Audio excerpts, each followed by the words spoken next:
Jésus a dit, venez à moi, vous qui êtes fatigués et chargés, ou que Jésus a dit, laissez venir à moi les petits-enfants, le royaume des cieux pour ceux qui leur ressemblent. Il y a de la joie dans mon cœur. Vendredi soir, il y a eu tellement de joie au Québec, dans le coin où mes enfants restent, mais ils n'ont pas reçu 2,5 millions, c'est pas eux autres. Mais il y a quelqu'un qui a gagné un billet de groupe, 50 millions, imagine, 20 personnes qui touchent 2,5 millions. Oui, il y a de la joie, hein? Non? Pensez-vous que ces gens-là, ils ont de la joie? À quelque part, ils doivent dire, ah, 2 millions, non, je ne le crois pas, ça ne se peut pas. Ça va changer quelque chose dans ma vie. Moi, je pense que ça va changer quelque chose dans leur vie. J'ai mis le proverbe en bas, mieux vaut peu avec la crainte de l'Éternel qu'un grand trésor avec le trouble. Parce qu'ils peuvent avoir beaucoup de joie, beaucoup de félicité, beaucoup de bonheur, mais en même temps, ils peuvent avoir beaucoup de troubles. Parce qu'ils vont dire à qui je peux faire confiance. Tout le monde veut devenir nos amis, mais c'est-tu vraiment pour la bonne raison? Tu sais, ils peuvent être inquiets de tout ça. Tandis que nous autres, avoir la crainte de Dieu. C'est la crainte de Dieu, c'est pas dire d'avoir peur que Dieu nous bat, prend un 2x4 pour nous envoyer ça en arrière de la tête. Ce n'est pas ça, cette peur-là. On parle de la crainte de Dieu, on parle de la haine du mal. C'est le commencement de la sagesse. Le commencement de la sagesse, c'est quand tu réalises à un moment donné que Dieu est saint, 3 fois saint, et puis qu'on veut tellement être comme lui, qu'on est rempli d'amour, on est rempli de douceur, on est rempli de bonté, on veut aller dans le fleuve de Dieu parce qu'on veut être comme lui, on veut être rempli de cet amour-là. Et puis ça, tout ça fait qu'à un moment donné, c'est un trésor qu'on trouve. On est joyeux, on est heureux, puis on est béni. Puis que ce matin, si on veut avoir une pleine joie, tu sais, moi je me rappelle qu'on chantait dans le temps, « Je suis heureux car Jésus m'a sauvé, dans son amour il m'a tout pardonné. Voilà pourquoi je me mets à chanter, je suis heureux car Jésus m'a sauvé. » Oui, il y a de la joie là dans mon cœur. Vous vous rappelez pas de ça? Oui, il y a de la joie là dans mon cœur. Jésus m'a sauvé, ma vie donnée. Oui, il y a de la joie. Voyez-vous, c'est ça la joie. À un moment donné, tu réalises que tes péchés sont pardonnés. Tu réalises que tu as une libre entrée dans les sanctuaires de Dieu. Tu réalises tout à coup que Dieu existe, que Dieu est vivant, que c'est mon trésor. Alléluia. Que je le reçois. C'est quelque chose de plus précieux. Puis ça met de la joie. Puis là, ça fait naître cette crainte-là de Dieu, pas dans le sens d'avoir peur de lui, mais plutôt d'un respect de qui qu'il est.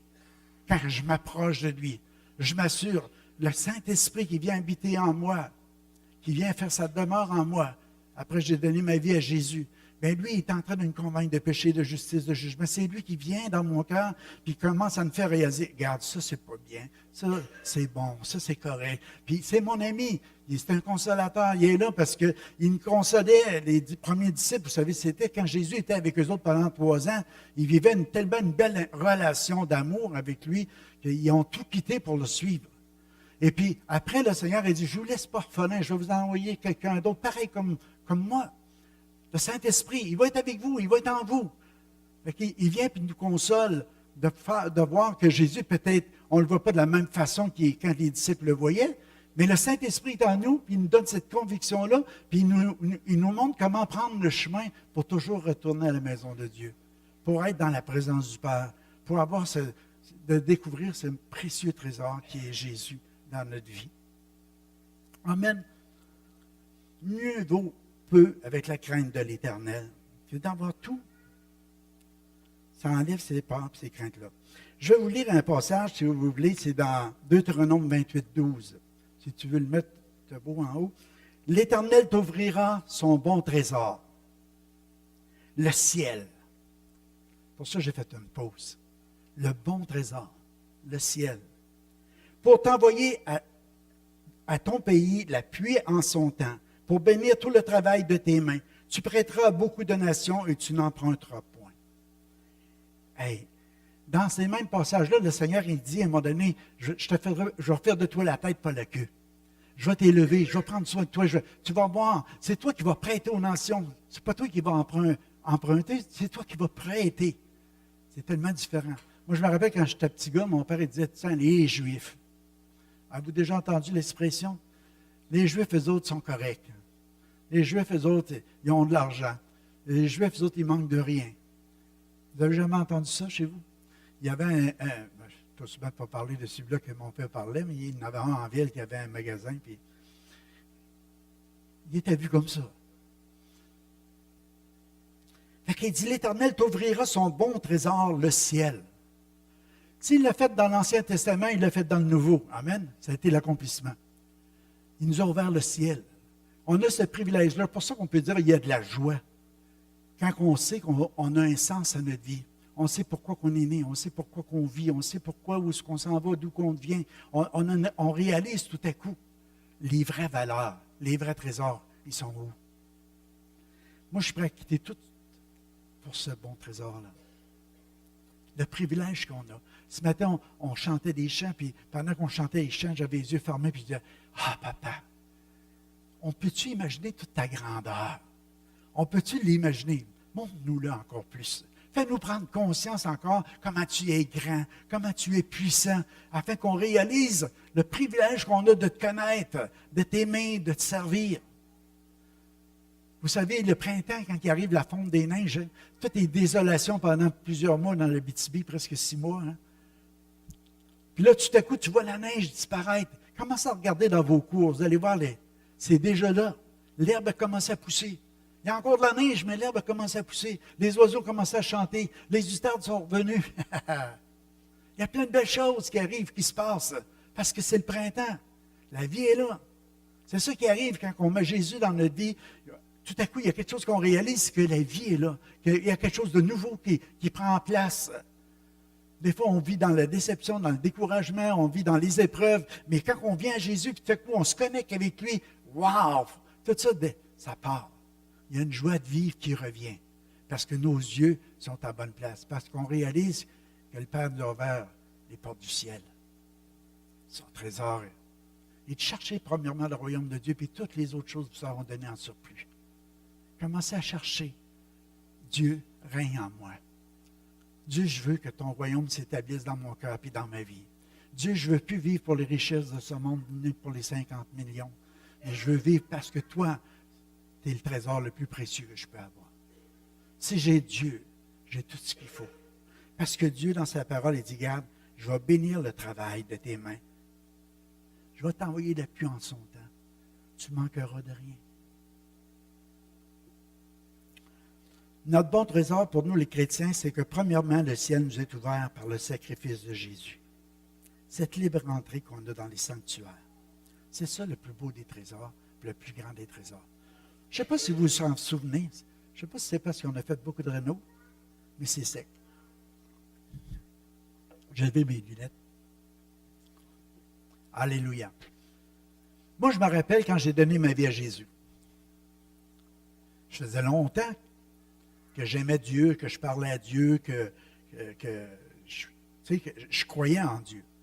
Mais le jour où j'ai réellement réalisé que mes péchés étaient pardonnés, il y a eu une joie dans mon cœur incroyable. Là, je savais que mon nom était écrit dans le livre de vie.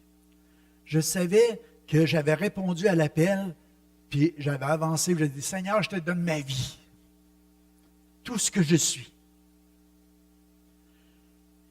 J'ai réalisé à partir de ce moment-là que je faisais partie des élus de Dieu, que je faisais partie de la famille de Dieu.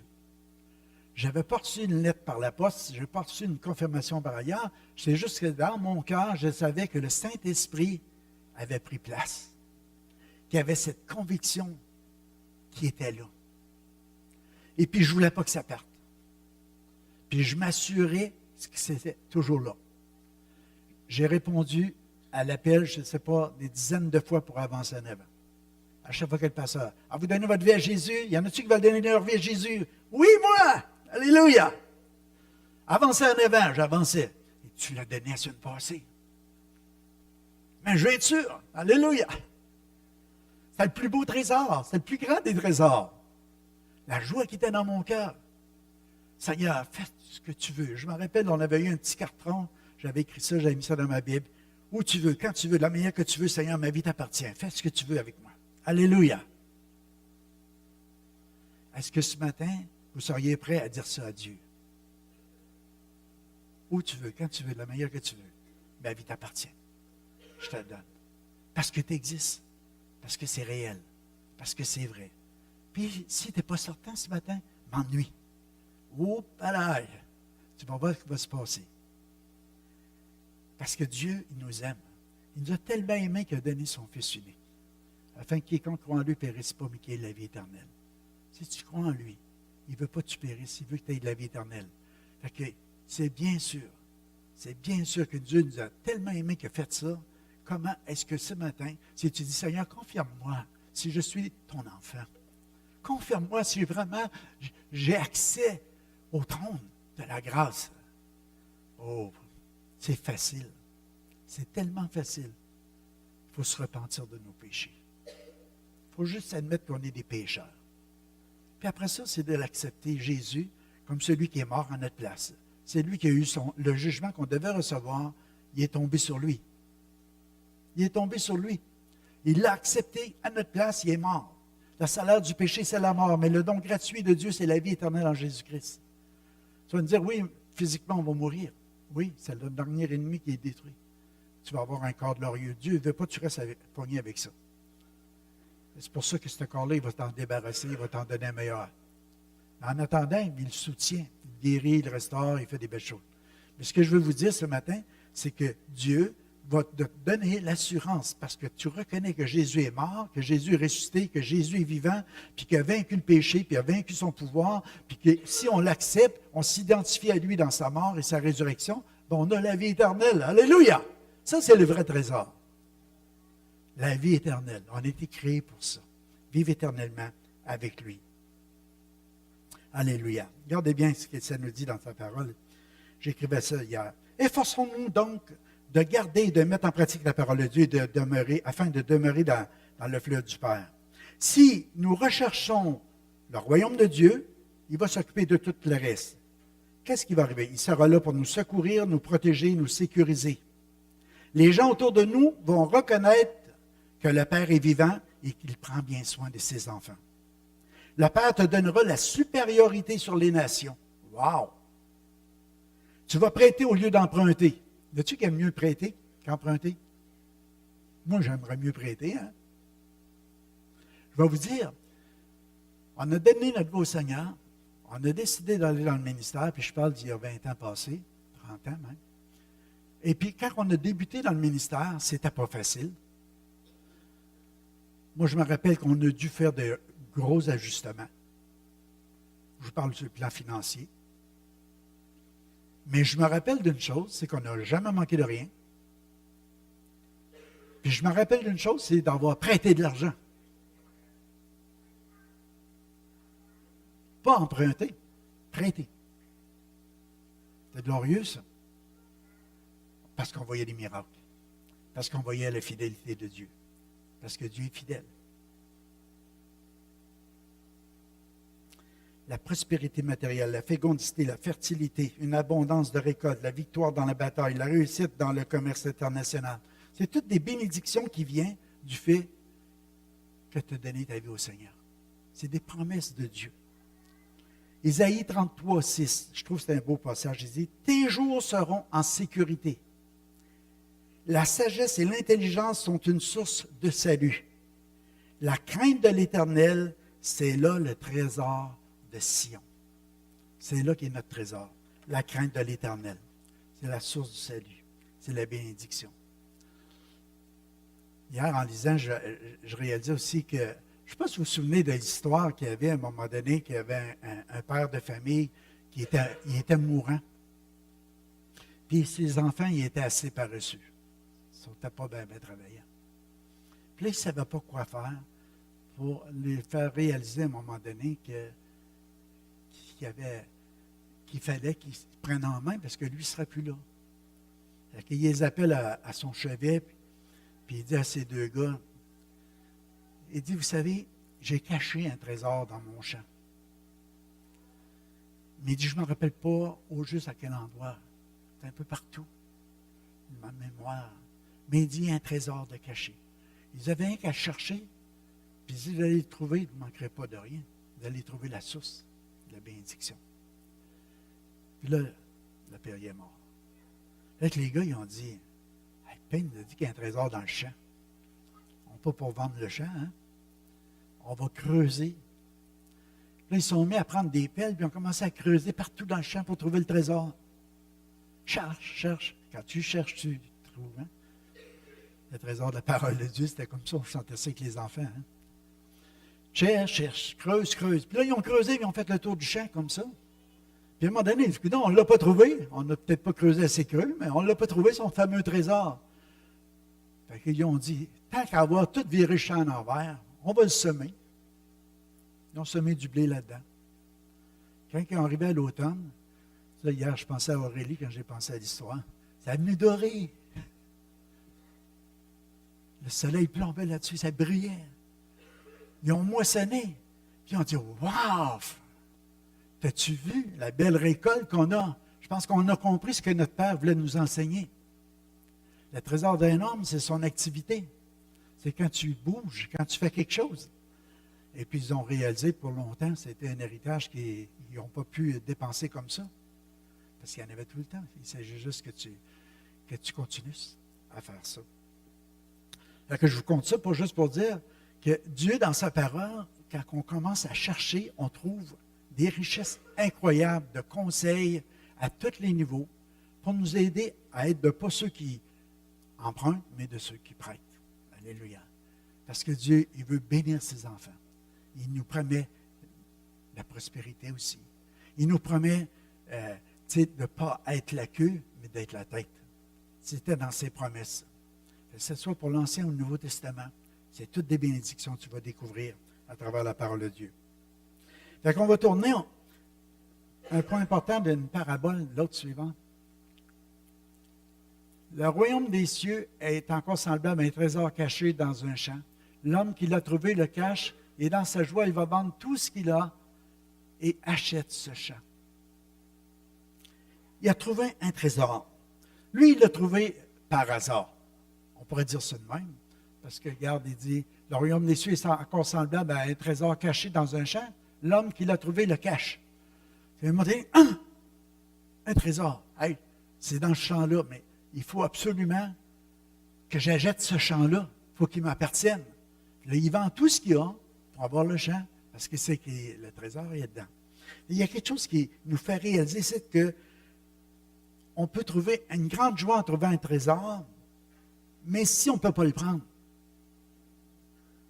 si on ne peut pas l'avoir, pour l'avoir, il faut être prêt à tout vendre, à renoncer à tout, pour avoir ce trésor-là. Ce matin, je ne sais pas si le Seigneur, tu dis, moi, j'ai la joie, mais ça me sent que Jésus est vivant, puis Jésus est ici, puis je suis prêt à tout abandonner, à tout quitter pour suivre Jésus.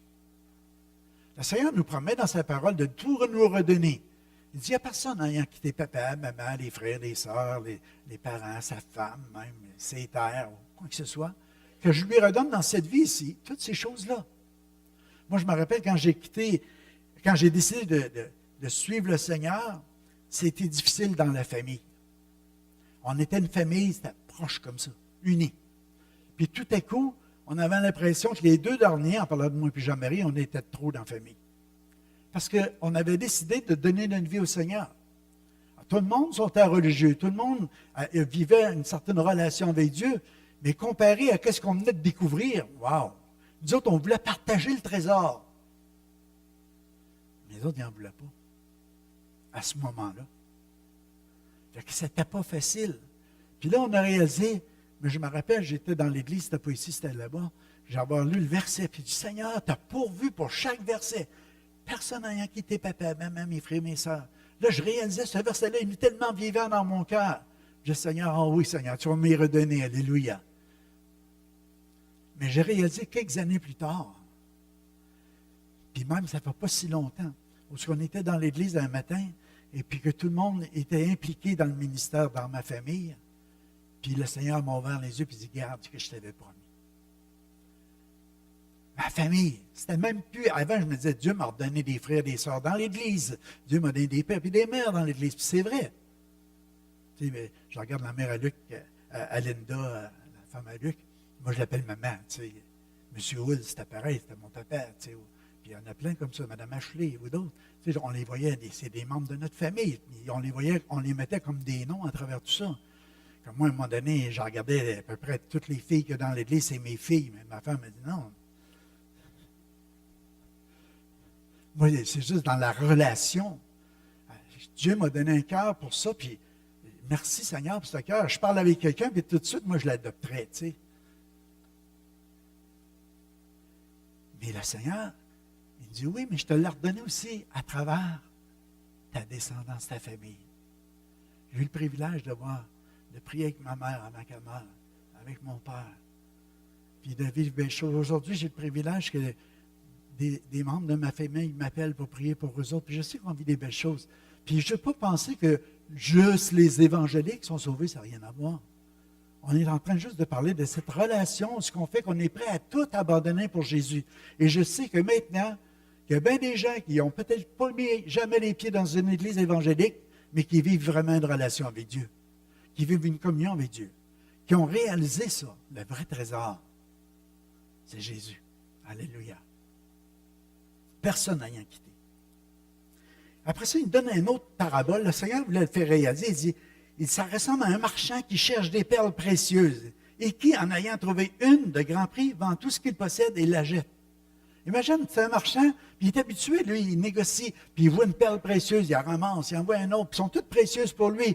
Tu sais, c'est peut-être un collectionneur, je ne sais pas, mais il trouve des perles, puis il les a. Mais à un moment donné, il trouve la perle des perles. Wow! Celle-là, ça m'apprend. Là, il commence à réaliser la valeur de celle-là. Puis il dit, toutes les autres, même si c'était des perles précieuses que je cherchais, comparées à celle-là, je vais toutes les vendre pour avoir celle-là. C'est ça le royaume des cieux. C'est tellement important que tu es prêt à tout abandonner pour avoir ça. Ça, c'est ça qui est plus précieux. Jésus voulait vraiment faire réaliser les vraies valeurs des choses, les vraies priorités des choses. C'est quoi dans ta vie? Jésus en premier, la victoire est assurée. Jésus en premier. On chantait ça après avoir élevé Jésus. Oups, là, il vient d'avoir une mauve du Saint-Esprit là-dessus. Ah! Alléluia! Oh! Élever Jésus. Élever Jésus. Il faut tourner nos regards vers lui. Vers Jésus, lève les yeux. Contemple son visage merveilleux, hein, M. Legault. Hein? Et toutes les choses de la terre parleront. Toutes les choses de la terre parleront. Quand tu vois Jésus. Alléluia. Nous sommes prêts à nous départir de tout ce qui avait de la valeur pour nous acquérir la perle de grand prix. Bien souvent, quand le Seigneur nous emmène là, il nous emmène à un choix. Il nous emmène à un endroit où on doit faire un choix. Dans nos priorités, dans nos valeurs, dans le sens de la vie. Puis, quand on fait ce choix-là, c'est pour le meilleur. Quand on cherche le royaume de Dieu en premier, c'est le meilleur choix qu'on peut faire. Dieu ne nous enlève pas le reste, il nous le rend meilleur. Il le transforme, il le change. Puis on a un sens à notre vie, une vraie pensée.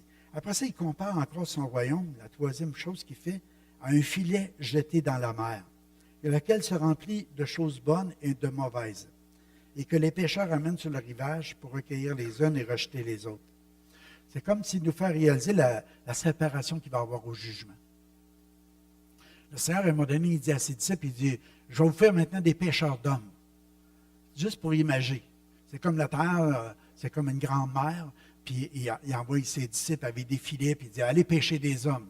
Emmenez ça. Puis dans le filet, il y a toutes sortes de choses. Il peut y avoir des bons poissons, puis des poissons qui ne sont pas vraiment mangeables, mettons. Mais là, il voulait, en voulant dire, il va y avoir un triage.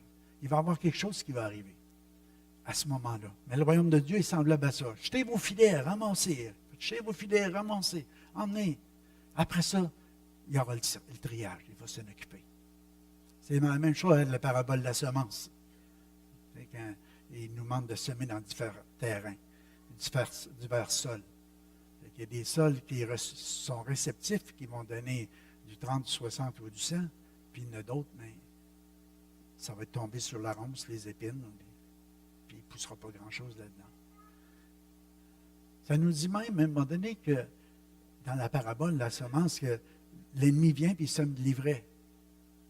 Puis Dieu, il ne veut tellement pas qu'on brise le croyant à travers le fait qu'il peut avoir de l'ivraie mêlé en même temps que du bon blé, Mais il dit, attendez à la récolte, on fera là. On fera brûler l'ivraie, puis on engrangera le blé. C'est tout symbolique. Le Seigneur, il voulait qu'on possède ce trésor-là. Parce que moi, ce que je réalise, c'est que la joie d'avoir trouvé ce trésor, qui est Jésus, cette joie-là, c'est ça qui nous motive à vivre. C'est ça qui nous donne la vie. C'est ça qui nous excite.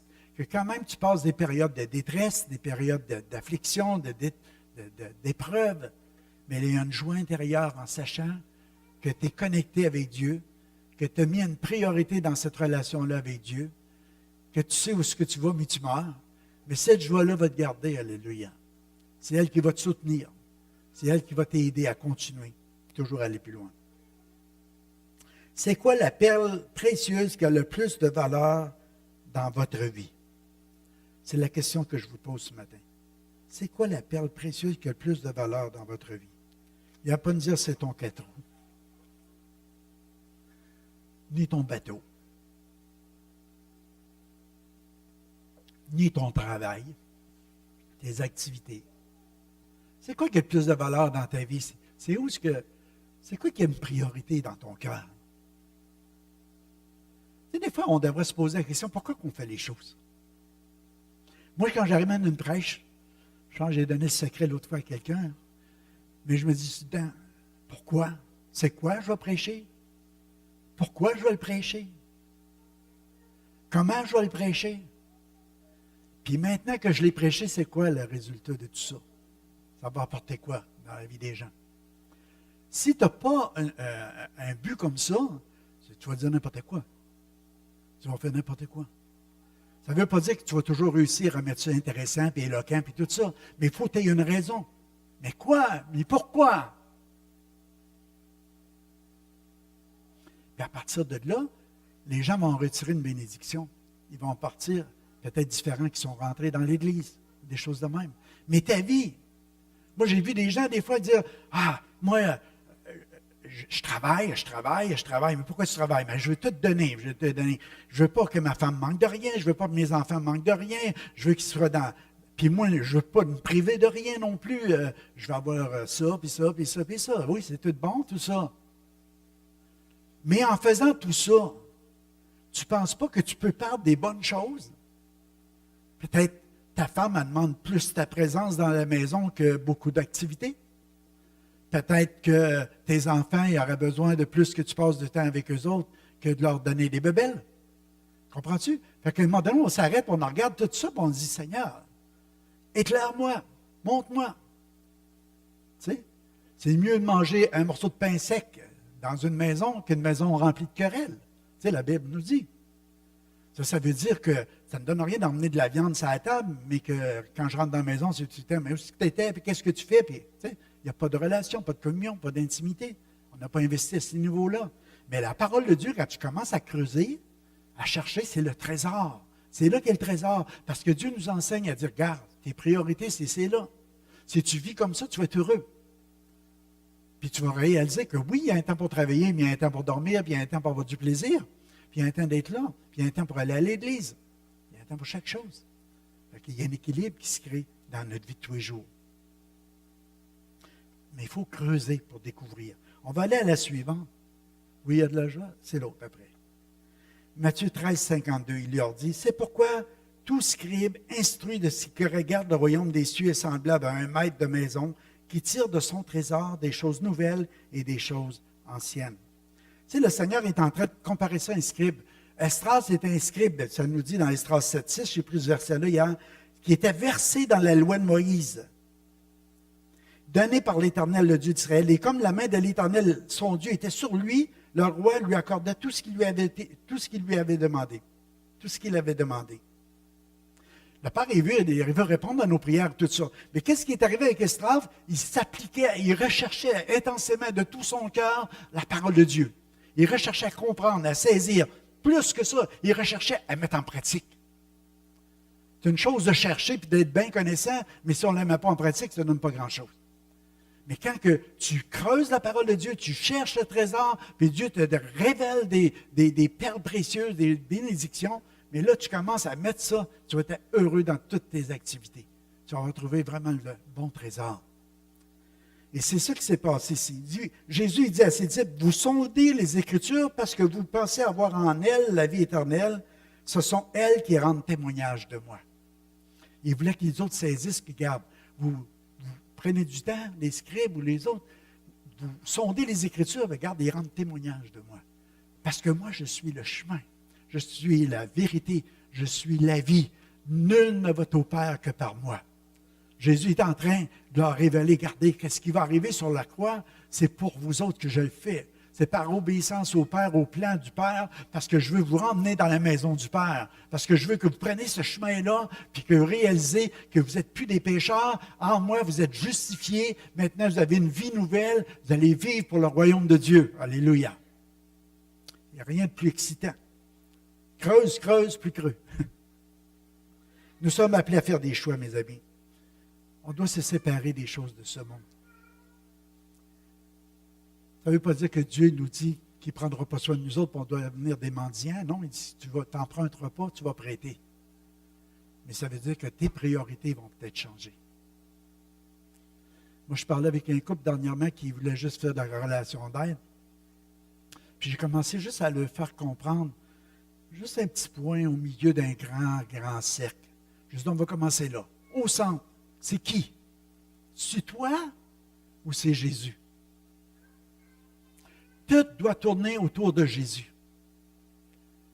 Détrône ton moi, puis commence à dire à Jésus, viens trôner à ma place dans mon cœur. Maintenant, ce n'est pas ce que je veux, mais c'est qu'est-ce que tu veux, Seigneur. Là, le Seigneur va dire, OK, là, je suis bien assis, tu me laisses là, OK, je vais t'enseigner quelque chose.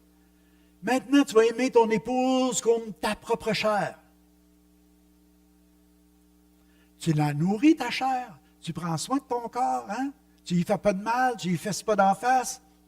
Mais arrête de faire ça à ta femme. Ben, il n'y a personne qui bat les femmes, c'est là. Mais vous comprenez ce que je veux dire? Jésus au centre, Jésus t'enseigne à aimer ta femme, à aimer tes enfants. L'autre, après ça, d'aimer le corps de Christ, d'aimer ton travail, d'aimer l'Église. Tu sais, tout part de là. Le Seigneur nous enseigne plein de principes que maintenant, quand Jésus règne au centre, que ça devient vraiment, on devient de plus en plus comme lui, hein, dans toutes nos activités. Puis là, je dis au gars, tu es en train de jouer une partie de golf, hein? Il y en a qui aiment le golf comme moi. Oh, Jacques, il dit comme ça. Moi puis Jacques, Sébastien, il me semble, il est là. Alors, mon ami, ah, ça, vous êtes beau encore d'un, vous autres.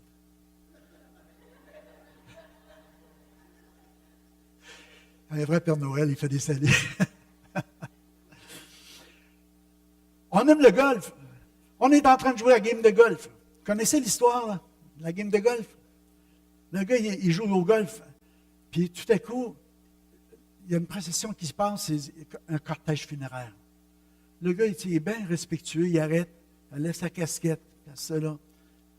Puis là, son chum, il dit, t'es pieux, toi, t'es respectueux. Il dit, écoute, j'ai vécu 30 ans avec, pareil. Hein?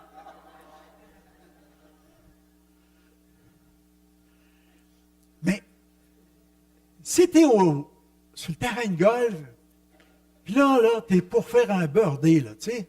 Ça veut dire que tu retranches un coup, là, tu sais, pour ceux qui savent de quoi on parle. Puis là, ça sonne. J'avais oublié de le fermer, celui-là. Ton cellulaire. Puis là, tout à coup, ta femme a dit, viens-t'en vite. Elle dit, le petit est tombé, il s'est fait mal, là, tu vas aller à l'hôpital. Qu'est-ce que tu fais? Attends, chérie, je vais faire mon birdie, je vais y aller. Qu'est-ce que tu fais? Bon, tu ne ramasses même pas ton sac, tu pars. Pourquoi? Parce que tes priorités, c'est Dieu, ta femme, tes enfants, avant le golf. Tu comprends? Fait que Dieu veut nous enseigner plein d'affaires de même. C'est le trésor de te fouiller dans la parole de Dieu. Plein de bonnes choses. Allez, je m'étire, moi, là. Il faut que j'arrête. OK.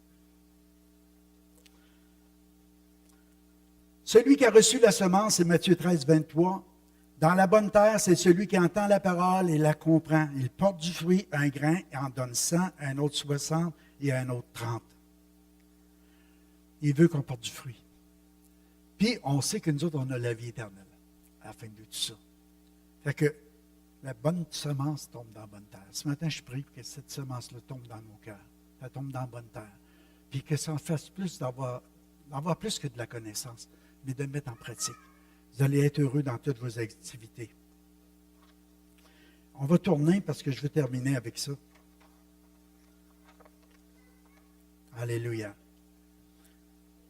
Jésus, il dit, si tu veux être parfait, voulez-vous être parfait matin? Ça va coûter quelque chose. Si tu veux être parfait, va, vends ce que tu possèdes, donne-le aux pauvres, et tu auras un trésor dans le ciel, puis viens et suis-moi. Et j'écrivais, nous devons nous dépouiller des richesses de la terre pour pouvoir nous enrichir des richesses d'en haut. Qu'est-ce qu'il fait? Juste avant que le Seigneur dise ça, on lui emmène les petits-enfants, comme on a fait un matin. Il reçoit les petits-enfants dans les bras. Puis les disciples, ils veulent les éloigner, ça dérange le maître. Non, non, non, laissez-les venir, parce que le royaume des cieux est pour ceux qui leur ressemblent. Les enfants n'arrivent pas chargés, hein? Ils n'ont pas de problème avec ça. Ils n'ont pas grand chose qui les retient. T'sais? Nous autres, on lui donne un paquet de bébelles, mais je veux dire, pour eux autres, ils ne sont pas à grand-chose. Mais ce gars-là, il arrive et il dit, bon maître, qu'est-ce qu'il faut que je fasse pour avoir la vie éternelle? Seigneur, qu'est-ce qui est écrit? La parole de Dieu. Ben, garde mes commandements.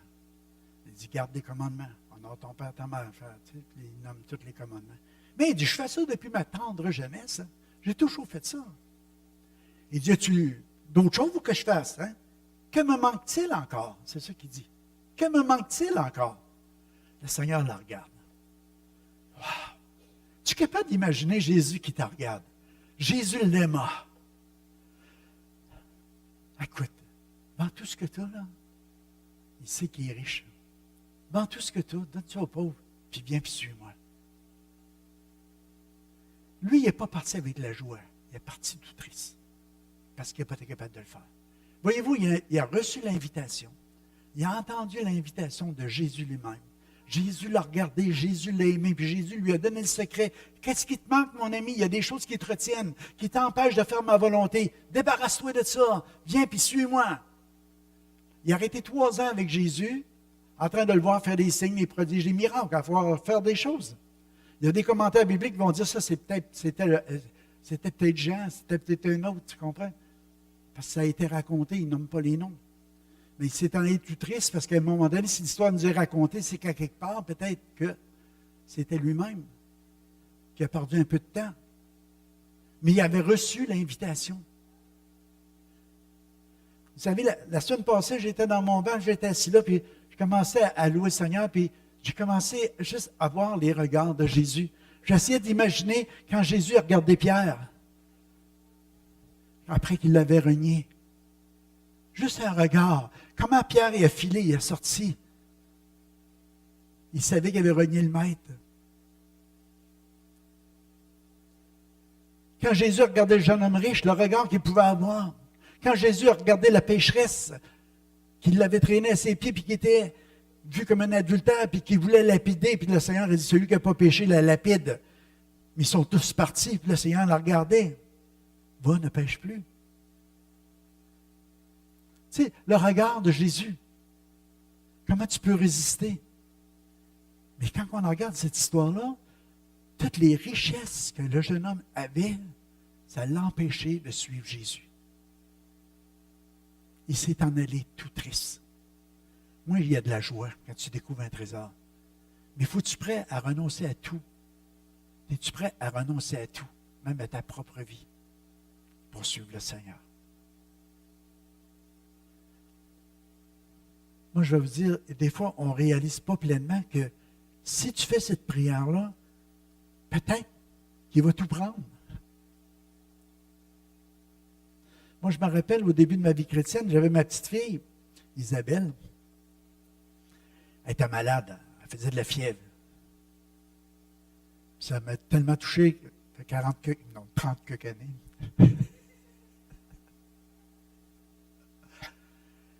Je ne vais pas révéler son âge. Mais imagine, moi, je me levais, puis j'allais voir. Elle fait la vierge. Suzanne dormait. Je voyais donc, puis je savais que Suzanne était bien proche d'elle, puis elle l'aimait par-dessus la tête. Mais moi, tu sais, on a été 4 ans à vouloir avoir un enfant, puis là, on l'avait, puis là, tout à coup, j'ai dit, qu'est-ce qui va arriver? J'avais tout le temps peur qu'elle meure. Tout le temps peur qu'elle meure. Puis là, j'ai entendu la voix du Seigneur dans mon cœur qui m'a dit, mais donnes-tu? Ouf. Tu sais, j'avais donné ma vie, mais moi, ça ne me faisait rien. Mais donner ma fille, ouf. J'ai dit, Seigneur, je te la donne à une condition. Je ne veux pas qu'elle meure de ça. La fille avait tombé, c'était fini. Ça a arrêté de être là. Parce que le Seigneur, il savait que j'avais un lien.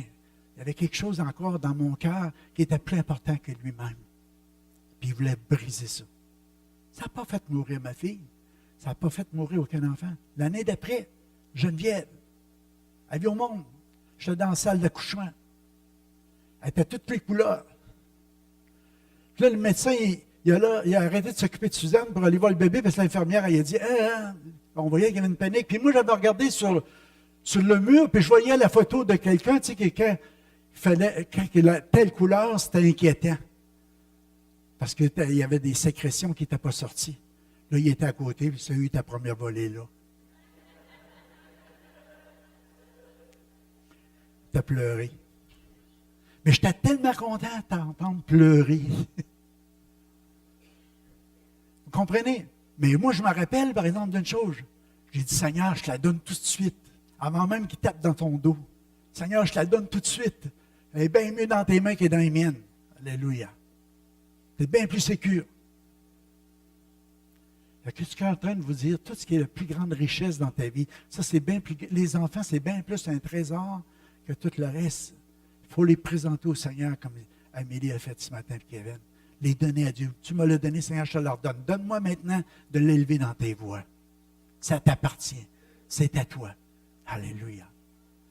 Et que c'est la même chose pour qu'on puisse être ce matin comme des enfants, qu'on puisse se donner au Seigneur, totalement. Le corps, l'âme et l'esprit. Tout donner au Seigneur.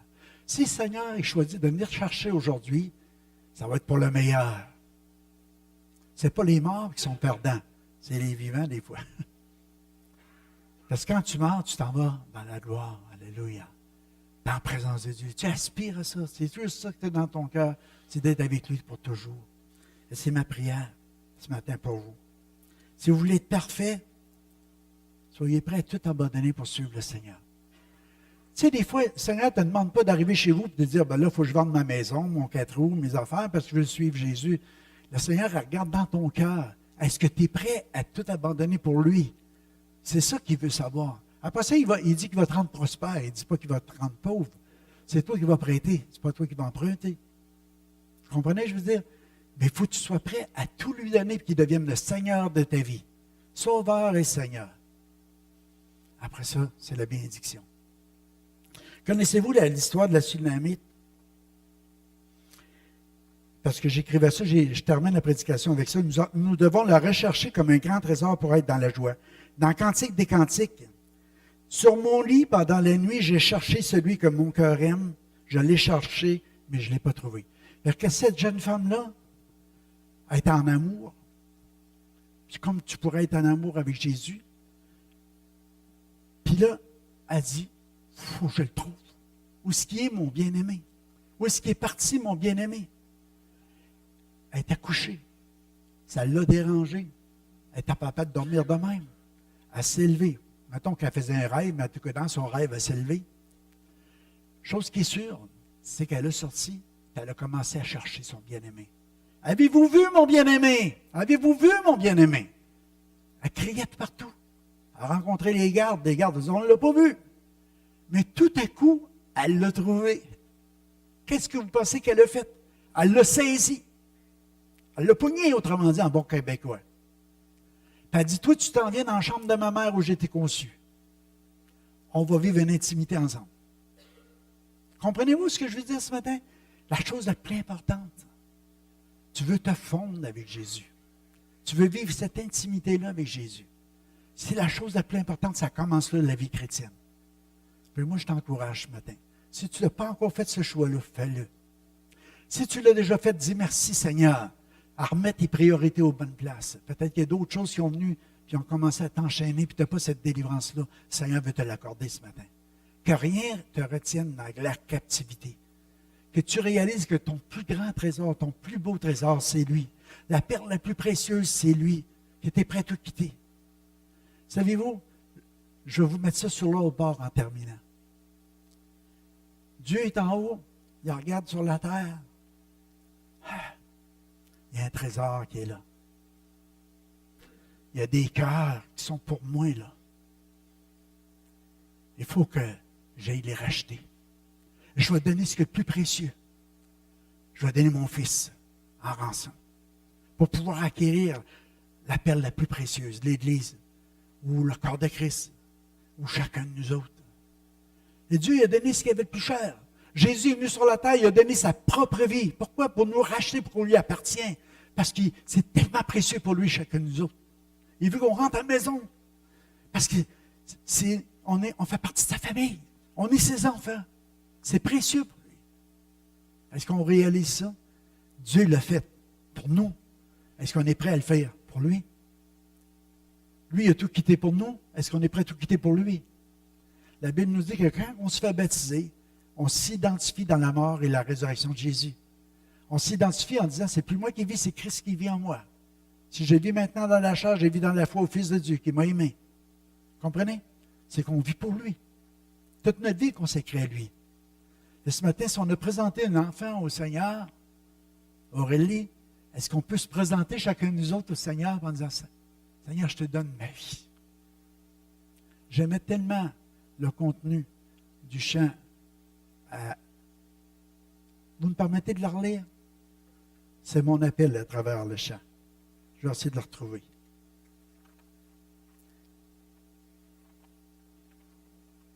Je sais, je l'écris. Ah, je l'ai. C'est beau. Écoutez bien. Même petite musique, c'est l'appel.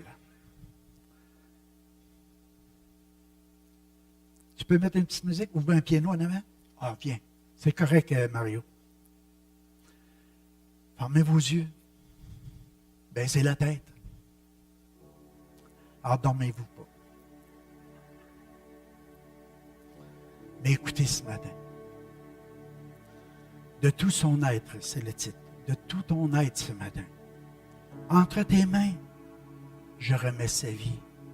Mais dis au Père, je remets ma vie. Tout ce que je suis, je te le confie. Tu tiens le monde au creux de tes mains. Tu tiens mon monde au creux de tes mains. Être en toi pour toujours, Jésus. Que je puisse croire en toi, Jésus.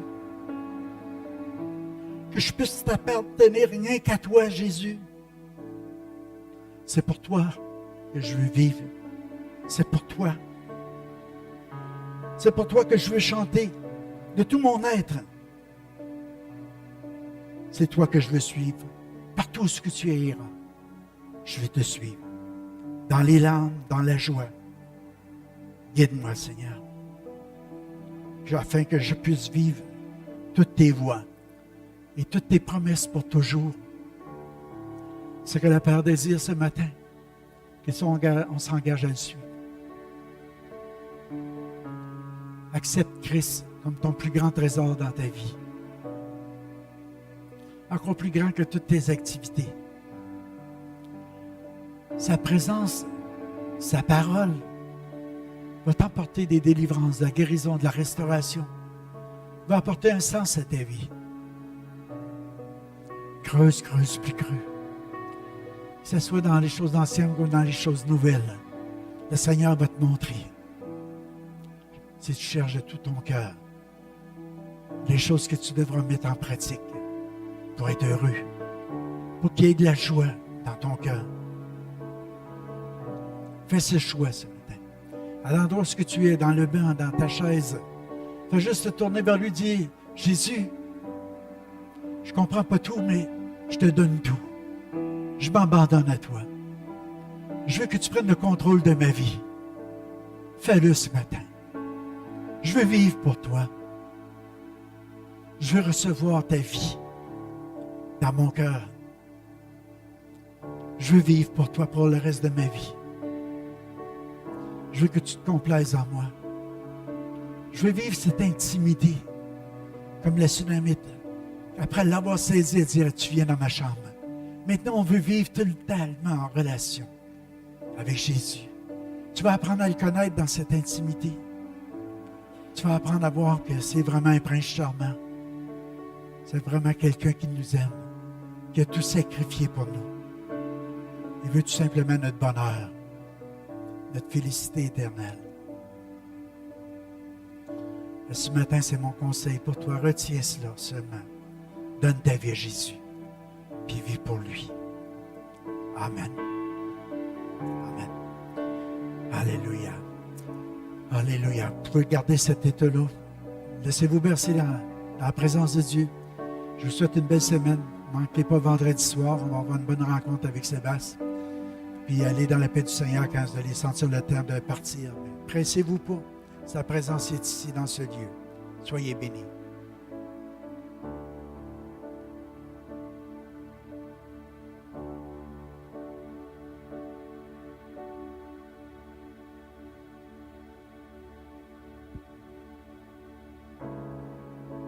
Je remets ma vie, tout ce que je suis, une fois de plus. Tu tiens mon moment au creux de tes mains. Je suis à toi pour tout.